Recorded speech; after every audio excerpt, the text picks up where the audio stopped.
নর্মদার তীরে গুহার মধ্যে যুগ যুগ ধরে সমাধিস্থ থাকা গোবিন্দপাদজির শরীরে এবার প্রাণের স্পন্দন ফিরে এলো শঙ্করের স্তব গানে। সমাধি ভঙ্গ হলো তাঁর। তারপর অন্যান্য যোগীদের যৌগিক ক্রিয়ায় তিনি নেমে এলেন বাহ্যভূমিতে। ব্রহ্মজ্ঞান দান করবার জন্য তাকে প্রার্থনা জানালেন শঙ্কর। গোবিন্দপাদের কাছে বালক শঙ্করের শিক্ষা শুরু হবে এবার। তবে তার আগে একটা বিষয়ে প্রশ্ন জাগতেই পারে আমাদের মনে, যে অনন্ত সময় ধরে সমাধিতে লীন হয়ে থাকা মহাযোগী গোবিন্দপাদজি সমাধি ভঙ্গ করে সম্পূর্ণরূপে বাহ্য জগতে ফিরে তো এলেন, কিন্তু এটা হলো কি করে? এটা কি আদৌ সম্ভব? তারপর শঙ্করকে শিক্ষা কি তিনি দিলেন? কি শিক্ষা দিলেন তিনি? সেই দিয়েই শুরু করব আজকের পর্ব। আপনারা শুনছেন আদিগুরু শঙ্করাচার্যের জীবন ও দর্শন নিয়ে গবেষণা ভিত্তিক উপস্থাপনা অমৃতাঙ্গমায়া, নিবেদনে প্যাস্টেল এন্টারটেনমেন্ট।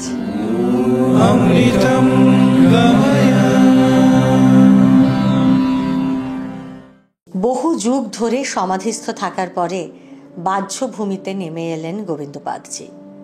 তবে এটি শুধুমাত্র যোগসিদ্ধ হলেই কিন্তু হয় না, আরও উচ্চকোটির যোগী হতে হয় এর জন্য। যে কজন কিংবদন্তি যোগী মহাত্মার পরিচয় আমরা জানি, নাম আমরা জানি, ভেবে দেখুন তাদের নির্দিষ্ট কোনো বয়সের সীমা পরিসীমা কিন্তু আমরা জানি না। আসলে সেটা নেই, কারণ তারা যোগের দ্বারা সাধারণ দৈহিক ক্রিয়াকর্মের সীমানা পেরিয়ে যেতে পেরেছিলেন স্থান ও কালের প্রচলিত গণ্ডি অতিক্রম করে যেত। আবার দেহাতীত অবস্থাতেও এদের পক্ষে বাস করা সম্ভব ছিল। এই অবস্থাকে বলা হতো বা বলে বিদেহ অবস্থা। আসলে এই যোগীরা প্রয়োজন মতো এবং ইচ্ছে মতো দেহ ধারণ করে নিতে পারেন। আপাতত এই প্রসঙ্গ শেষ করে আমরা না হয় আবার ফিরে যাই শঙ্করের কাছে। শিক্ষা প্রত্যাশী সেই দিব্য বালকের কথায়, যিনি গুরুর কাছে সম্পূর্ণরূপে নিজেকে সমর্পণ করে বসে আছেন। এক শুভ দিন দেখে বালক শঙ্করকে দীক্ষাদান করলেন মহাযোগী গোবিন্দপাদজি। এবার আরম্ভ হলো যোগশিক্ষা। যোগের বিভিন্ন পর্যায় রয়েছে। প্রথম বছর শঙ্করকে হঠযোগ শেখালেন তিনি। আর আশ্চর্যের বিষয় কি জানেন?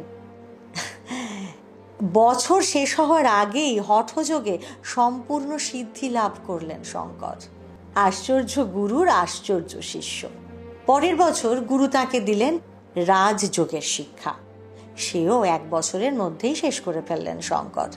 রাজযোগে সিদ্ধ হলেন তিনি। এই 2 যোগে সিদ্ধ শঙ্কর এবার বহু অতিলৌকিক ক্ষমতার অধিকারী হয়েছেন। তিনি দূরের কথা শুনতে পান, এখন দূরের জিনিস দেখতে পান, স্থূল দেহ থেকে সূক্ষ্ম দেহ আলাদা করেও নিতে পারেন। আর সেই সূক্ষ্ম দেহে আকাশ পথে অর্থাৎ শূন্য পথে চলাচলও তিনি করতে পারেন। ইচ্ছে মতো শরীর বিস্তৃত করতে পারেন, আবার ইচ্ছে মতো শরীর সংক্ষিপ্ত করতে পারেন। এমনকি নিজের শরীর ফেলে অন্য শরীরে প্রবেশের প্রক্রিয়াও তার আয়ত্তে এখন। সর্বোপরি তিনি পেয়েছেন ইচ্ছা মৃত্যুর অধিকার। হঠযোগ আর রাজযোগ 2 বছরের মধ্যে শিখে ফেলার পর 3য় বছরে মহাগুরু তার উপযুক্ত শিষ্যকে দিতে লাগলেন জ্ঞানযোগের শিক্ষা।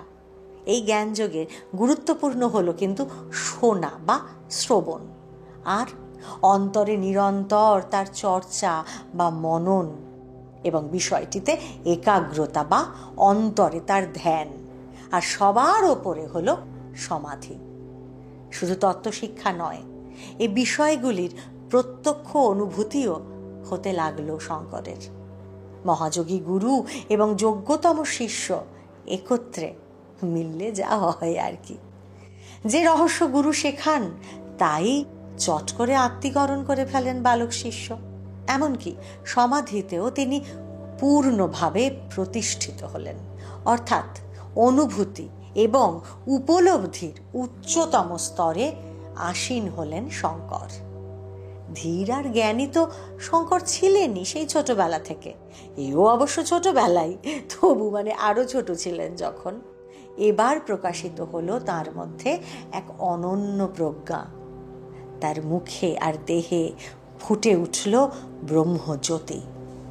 অদ্ভুত কমনীয়তা, দেবদুর্লভ হাসি, তার সঙ্গে একান্ত অন্তর্মুখী চোখের ভাষা, জ্ঞানের সঙ্গে অনুভূতি মিশে ব্রহ্মকে পরিপূর্ণরূপে উপলব্ধি করার পর থেকেই শঙ্করের মনের স্বাভাবিক গতি এখন নির্বিকল্প ভূমির দিকে রয়েছে।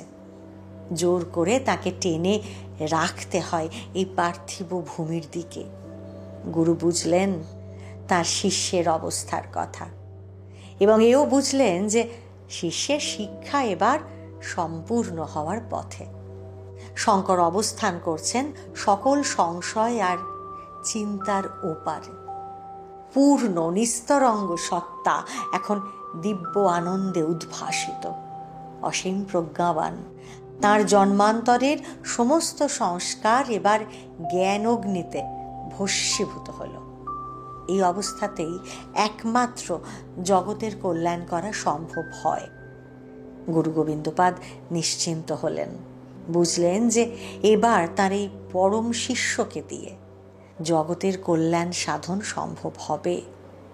তবে চূড়ান্ত পরীক্ষাটা তখনও বাকি ছিল, জানেন। হ্যাঁ, বালক শঙ্কর থেকে আচার্য শঙ্কর হয়ে ওঠার সেই পরীক্ষার কথাই বলি এবার। সে বছর বর্ষা নেমেছে বেশ, আর বর্ষার সময়ে অবিরাম বৃষ্টি চলছে একটানা। নর্মদা ক্রমে জলে ফুলে ফুলে উঠছে। কারণ ওই যে মনে আছে নিশ্চয়ই, নর্মদার তীরে একটি গুহার মধ্যেই তো রয়েছেন গোবিন্দপাদজি। সেখানেই তো শঙ্কর এসেছেন তার কাছ থেকে শিক্ষা নিতে। তো নর্মদা তো বর্ষার জলে ফুলে ফুলে উঠছে, জল ধরে রাখার জায়গা নেই নদীগর্ভে। এবার নর্মদা তার অনন্ত প্রবাহ নিয়ে পাড়ের দিকে মুখ ফেরালো। অর্থাৎ প্রবল বর্ষায় নর্মদার জল দুকুল ছাপিয়ে এবার গ্রাম ভাসিয়ে দেবে এমন অবস্থা হলো। প্রবল দুর্যোগের আশঙ্কা করে গ্রামবাসীরা আগেই উঁচু জায়গায় আশ্রয় খুঁজে নিয়েছে। সঙ্গে আছে তাদের গৃহস্থালির টুকিটাকি জিনিসপত্র, গবাদি পশুর দল, সবকিছু। বন্যা এলো এবার, সব ভাসিয়ে দেওয়া, ডুবিয়ে দেওয়া এক ভয়ঙ্কর বন্যা। যে গুহায় সশিষ্য গুরু গোবিন্দপাদজি অবস্থান করছেন, সে গুহাও এবার আর নিরাপদ নয়। সহস্র ফনা তুলে নর্মদা এসে সেই গুহার ছোট্ট প্রবেশদ্বারের দখল নিয়েছে ইতিমধ্যেই। আর গুহামুখের সামনে দিয়ে তোড়ে বয়ে যাচ্ছে নর্মদার জল। এক্ষুনি অন্য জায়গায় সরে যাওয়া দরকার, কিন্তু সে কাজ এত সহজ নয় যে। কারণ গুরুদেব গোবিন্দপাদজি আবারও গভীর সমাধিতে লীন হয়ে রয়েছেন যে। এভাবে বেশ কটা দিন কেটে গেল। তার সমাধি ভঙ্গ করা দুঃসাধ্য কাজ। আবার সমাধিস্থ অবস্থায় তাকে নিয়ে অন্য জায়গায় যাওয়া আরো কঠিন। তাহলে এখন উপায়? মহাযোগীর শিষ্য সন্ন্যাসীরা তখন চিন্তায় আকুল যে এখনই গুহা থেকে সরে না গেলে অচিরেই সব কিছু ভেসে যাবে একেবারে। সবাই যখন চিন্তায় এমন আকুল হয়ে রয়েছেন, ব্যাকুল হয়ে রয়েছেন, তখন একজন কিন্তু নিশ্চিন্ত। কে? শঙ্কর। অপার শান্তি আর স্থৈর্য তখনও তার মুখে উদ্ভাসিত। সেই পরম প্রশান্তি নিয়ে তিনি তার গুরু ভাইদের আশ্বস্ত করে বলে চলেছেন যে এই সম্ভাব্য দুর্যোগ তিনি সামলে দেবেন ঠিক, তাদের কোনো ভয় নেই। কি করছেন এবার শঙ্কর, সেই কথাই বলবো এবার। একটা মাটির পাত্র এনে বসিয়ে দিলেন সেই গুহার মুখে। ভাবুন একবার, নর্মদার জল ফেঁপে দুকুল ছাপিয়ে বন্যা হয়ে বয়ে চলছে, গ্রাম ভাসিয়ে দিচ্ছে। গুহাও তার থেকে বাদ যাবে না। সেই গুহার মুখে নর্মদার ওই জলরাশিকে আটকাতে একটা ছোট্ট মাটির পাত্র এনে বসিয়ে দিলেন শঙ্কর। আতঙ্কিত গুরুপুত্রদের ভরসা দিয়ে বললেন এবার যে নর্মদার জল এসে ওই পাত্রেই আটকে থাকবে। ভাবুন, খুব স্বাভাবিকভাবেই তারা ভাবছেন, কি অদ্ভুত কথা বলছেন শঙ্কর। শঙ্কর বলছেন গুরুদেবের সমাধি ভঙ্গ করার কোনো প্রয়োজন নেই। শঙ্কর সমানে আশ্বস্ত করে চলেছেন তাদের, বলছেন বাকি সন্ন্যাসীদের যে না, কিচ্ছু করতে হবে না। আর বাকি সন্ন্যাসীরা অবভিয়াসলি ভাবছেন এটি একটি ছোট্ট ছেলে মানুষই, একটা মাটির পাত্রে এসে ফুঁসে ওঠা নর্মদা শান্ত হতে পারে কখনো? কিন্তু কি ঘটল জানেন? ধীরে ধীরে নর্মদার সেই অনন্ত জলধারা এসে সত্যি শঙ্করের সেই মাটির পাত্রে স্বেচ্ছায় যেন বন্দি হয়ে রইল, কিছুতেই উপচে পড়ল না। সেই পাত্র উপচে গুহার মধ্যে এক ফোঁটা জলও ঢুকে পড়ল না। শঙ্করের সঙ্গে যে সন্ন্যাসীরা ছিলেন তাঁরা তো বিস্ময়ে স্তব্ধ, হতবাক। এবার ক্রমে একসময় বন্যাও সরে গেল। এবার সমাধি থেকে বাহ্যভূমিতে ফিরে এলেন গুরু গোবিন্দপাদজি। শুনলেন শঙ্করের এই আশ্চর্য কাণ্ডের কথা। এবার তার হৃদয় আনন্দে উৎফুল্ল হয়ে উঠল। কেন বলুন তো? গুরুদেব বুঝলেন যে শেষ পরীক্ষায় সসম্মানে উত্তীর্ণ হয়েছেন তার প্রিয় শিষ্য। এবার তার স্বরূপ উদ্ঘাটনের পালা। হ্যাঁ, শঙ্করের স্বরূপের কথা এবার গুরুদেবকে বলতে হবে শঙ্করকে, এবং তার কর্তব্য সম্পর্কে দিক নির্দেশ করে দেবার সময় এসেছে। নতশির শঙ্কর এসে দাঁড়ালেন গুরুদেবের সামনে। গুরুদেব শঙ্করের মাথায় আশীর্বাদী হাত রাখলেন, ধীর কণ্ঠে উচ্চারণ করলেন তার শিষ্যের প্রকৃত স্বরূপ, জানালেন যে তিনি মহাশিবের অংশ, সাক্ষাৎ শঙ্কর। আরও শোনালেন যে বহুযুগ পূর্বের এক শাশ্বত শ্রবণের কথা, যা তিনি শুনেছিলেন তার গুরুদেব গৌড়পাদের মুখে। গৌড়পাদ শুনেছিলেন তার গুরু স্বয়ং ব্রহ্মর্ষি ব্যাসদেবের পুত্র শুকদেবের মুখে। কি সেই শাশ্বত শ্রবণ? সেই কথাই বলবো এবার। সৃষ্টিতে অশ্রুত ব্রহ্মসূত্র রচনা করেছেন মহর্ষি ব্যাস, তবে তা শুধুই সূত্রের আকারে আবদ্ধ। সেই সূত্রের আভাস পেতে পারেন শুধুমাত্র কয়েকজন মহাধ্যানী মহাযোগী, কোটিকে গুটিক। বাকিদের তা বোঝার মতো প্রজ্ঞা জন্মানো অসম্ভব, তাদের পক্ষে বোঝা সম্ভব নয়। কিন্তু যে সূত্রের ওপর অদ্বৈত বেদান্তের সনাতন দর্শন প্রতিষ্ঠিত হয়ে, তা এত অল্প পরিমাণ যোগী জানলে চলবে কেমন করে? তাকে তো জ্ঞানী সমাজে চর্চার বিষয় করে তুলতে হবে, নইলে অদ্বৈত বিদ্যার প্রতিষ্ঠা হবে কি করে? তার জন্য কি জরুরি? ভাষ্য। হ্যাঁ, ব্রহ্মসূত্রের ভাষ্য তৈরি করতেই হবে। কিভাবে?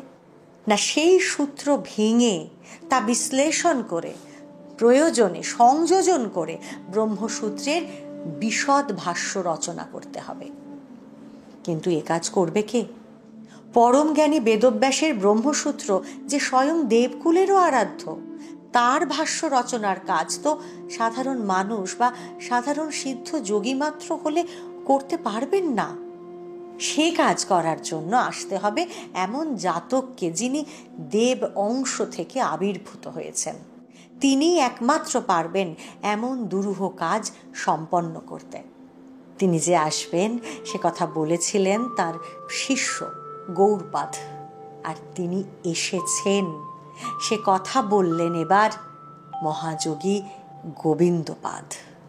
গোবিন্দপাদজি বললেন, অদ্বৈত শিরোমণি স্বয়ং শিবের অংশ এসেছেন শঙ্কর হয়ে। তাঁরই হাতে রচিত হবে এবার ব্রহ্মসূত্রের ভাষ্য। তার জন্যই তো ব্রহ্মর্ষি গুরু পরম্পরার এত সুদীর্ঘ প্রতীক্ষা। এবার সব প্রতীক্ষার অবসান ঘটবে। স্বয়ং সিদ্ধ শঙ্করকে তার ভাবী কর্মের দায়িত্ব অর্পণ করলেন আচার্য গোবিন্দপাদজি। তিনি পরম আশীর্বাদ করে বললেন যে সমগ্র বেদের অর্থ ব্রহ্মসূত্রের ভাষ্যের মধ্য দিয়ে রচনা করে লিপিবদ্ধ করতে সফল হবেন শঙ্কর। গুরু মুখে মহাবাক্য শুনতে শুনতে শঙ্কর নিজেও এবার তার স্বরূপ ধ্যানে মিশে যেতে লাগলেন ক্রমশ। আর তারপর শিষ্যকে শেষ জিজ্ঞাসাটি করলেন গুরু গোবিন্দপাদ। তারপরে তিনিও যে স্বরূপে লীন হয়ে যাবেন, এবার তার সকল কর্মের নিষ্কৃতি ঘটবে, কারণ শঙ্কর এসে গেছেন। কিন্তু কি সেই জিজ্ঞাসা? আজ নয়, সেই কথা নিয়েই ফিরে আসবো আগামী পর্বে। শঙ্করাচার্যের জীবনের বাকি কাহিনী জানতে আমাদের এই চ্যানেলটি একটু সাবস্ক্রাইব করে দেবেন প্লিজ। তাহলে আমরা সহজেই সবাইকে খুঁজে পাবো। তাহলে কথা রইল, ফিরে আসছি আগামী সপ্তাহে। ততক্ষণে আমাদের সঙ্গে থাকুন আর শুনতে থাকুন pastel entertainment presents pastel spiritual, আপনার আমার সকলের ভালো থাকার পাসওয়ার্ড।